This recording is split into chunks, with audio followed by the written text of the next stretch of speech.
Hey there, this is Malorian, and it's going to be a Warhammer Fantasy Battle Report. Now, this one will be a little bit smaller. Basically, I was setting up a game, and the guy said, yeah, I'll play with you, but I actually just got a brand new Lizard army I want to try out, so it's going to be 1,500 points, meeting engagement, and I'm going to be trying out Dwarves. Now, of course, I'm a long-time Dwarf player, but I'm going to be trying out something new. One, I'm going to be doing this with 4 gyrocopters, so they'll be flying around doing their thing. This will be the first time I'll be trying out the irondrakes, so we'll see how they do. And while we're doing this, I thought, you know what, that's probably enough going with all these gyrocopters. We're going to go with no war machine. So there'll be no cannons, no stuff like that. And let's see how it goes.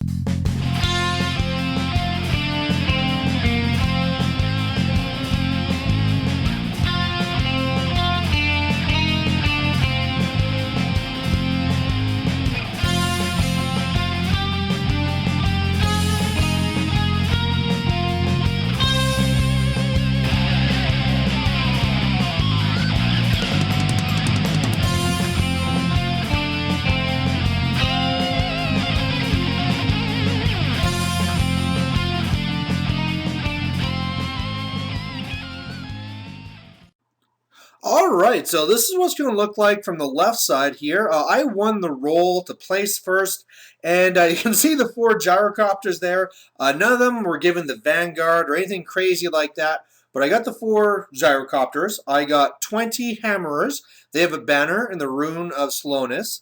Then I also have a horde of great weapon warriors, and on his side there, you can see he has a couple units of skinks. Big unit there of actually Temple Guard. And then there he has his Scarvet, which is his general.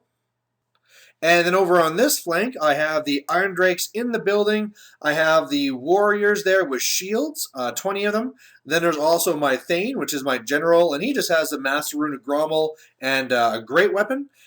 In the skinks up there, you can see there's a 3rd unit. He has a skink priest as well with level 2 of Heavens, which has the Comet and also Chain Lightning. And there's also some pterodons.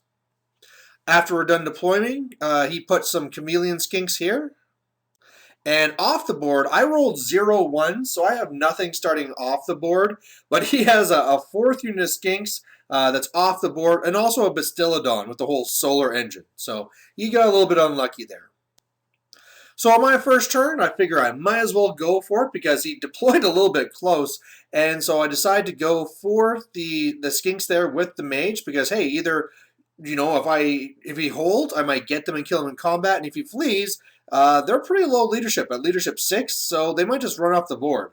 After they flee, I redirect into the skinks. They hold instead and shoot, and I roll like double 1 or something for the charge, so no such luck. This could have been a pretty devastating first turn charge. Otherwise, it looks like this, and really, probably one of the biggest mistakes he made here was in deployment and where he put his skinks. Because, of course, since in meeting engagement, I get to go first unless the 6 is rolled, that means I really get the jump on him. And so that really allowed me to do those charges on the right, and here on the left, I had the 2 gyrocopters that I dedicated to make sure those chameleons were destroyed, and they were. And then the other 2 gyrocopters zipped up to drop their bombs on the skinks there on the hill. Between the 2 of them, I killed 8 out of the 12, and the last 4 are running for the hills. And by the way, they're not going to rally, so we can be done with them now. I also did some shooting from the Irondrakes into his Temple Guard, and I think I killed a couple. I can't remember how many are missing, but I did something. So on his turn then, he has no charges. Like I said, the 1 unit failed to rally, went off the board. The other unit with the Skink Priest did rally, so that's pretty good for him. It would kind of suck to have no magic really from the very get-go. But his reserves come in, his Bastillodon and the Skinks. The Bastillodon probably should have been farther on the right to deal with my Shield Dwarves, but meh. Otherwise, in his magic phase, he doesn't really get anything off. He throws some dice to get Chain Lightning, fails, and then he throws the other one at the Bastillodon. I roll double 6s, that's that. In the shooting phase, he was able to shoot down 1 gyrocopter with the skinks who came in. Just a whole bunch of poisons there. And then on the right side, the pterodons went and dropped rocks on the warriors, killed a couple, and the skinks also just ran to the side, threw some javelins, and killed another 1 or something. On my turn over here, just some more charges again. So first of all, the one that was trying to go to my flank. I charged them. They decide to flee. Now, the unit that fled here with the Skink Priest, I need to roll a 10. But I thought, you know what? This unit over here is doing nothing anyway. They might as well try. And what do you know? I got lucky and rolled that 10. So that's going to spell bad news for the Skinks and the Skink Priest. Otherwise, after everything is done here, now I had to decide. I could have sent up a gyrocopter to get rid of the skinks at the top, but honestly, it's all really about his little Death Star here with all the Temple Guard and with the Scarvet. So I brought over the gyrocopters to triple spray them. And at first, I thought I was going to be doing nothing because the first one killed nothing. The second one killed nothing as well because he has a 3+ save against this stuff. This is, start off with, so they have 5+, they have light armor, they have a shield. I'm going to bring that down to a 4+ with the armor pierce. But then the last one and his dice is completely just ditch him, and I kill like 5 with my last shot. So that really hurt. Then the irondrakes shoot them, they kill some as well. Naturally, in the combat, kill those skinks. I actually pursued them. I rolled double 1 for the pursue. But yeah, they're off the table. They're destroyed. And just in case I forget to mention it, the skinks that are fleeing up the hill, they're going to fail to rally, and they'll be gone too. So on his turn, he's deciding it's time to actually get some killing done. So the Scarvet and his Temple Guard charge in.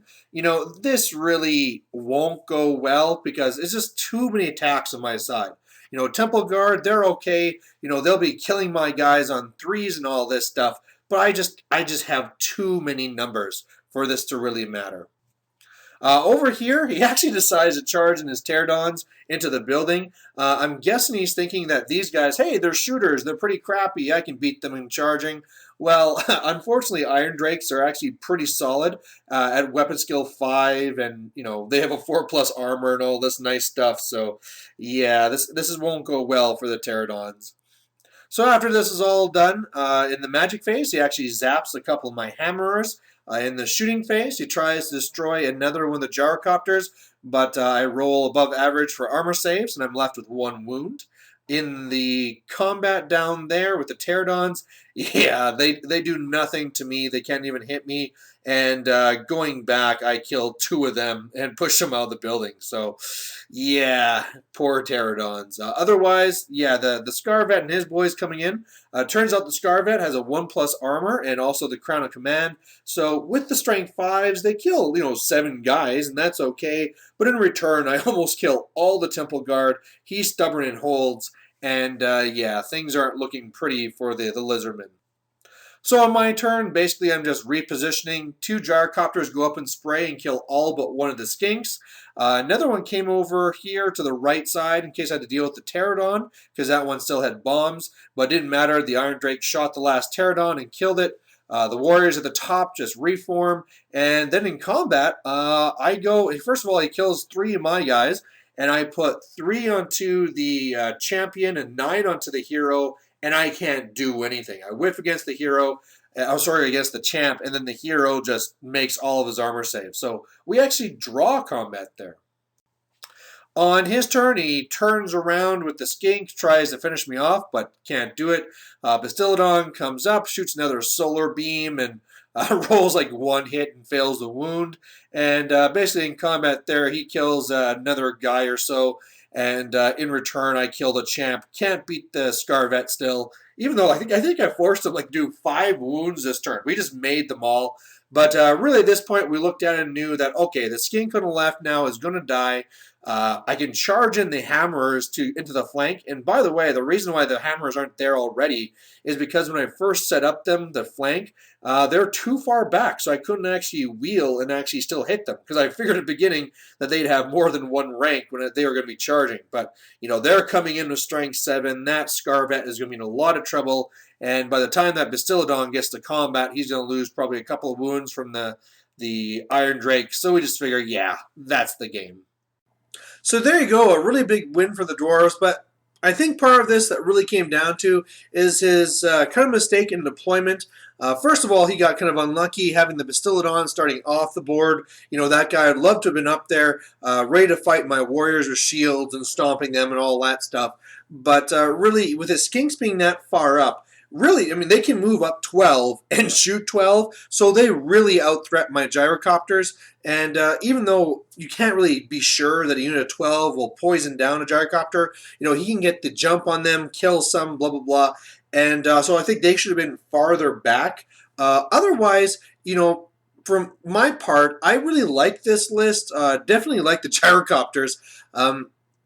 This is almost kind of like a really good situation for them because, I mean, spraying skinks where normally it's hard to hit them, but the template just hits them automatically. They're only toughness 2, and most of the time they just have a 6+ armor that's going to be negated by the armor pierce. But overall, I think I really do like the gyrocopters. One of the things I was still on the fence about is whether they should get the Vanguard upgrade or not. I didn't do it here because of how I was just strapped for points. But I think in larger games, it'd be good to have at least 2 of them. Well, that's the maximum with the Vanguards. So they can really push up the flanks there. But it's something I have to still play around with. The irondrakes, really like those guys. They did pretty good, especially in a building, because they're so tough at those 10, and then they can shoot wherever they want. So that was a really good spot for them. So I think with most buildings being about, say, 3 levels, taking a unit of 15 of those guys isn't actually that bad. Just putting them in the building and say, here, we're going to keep on shooting everything,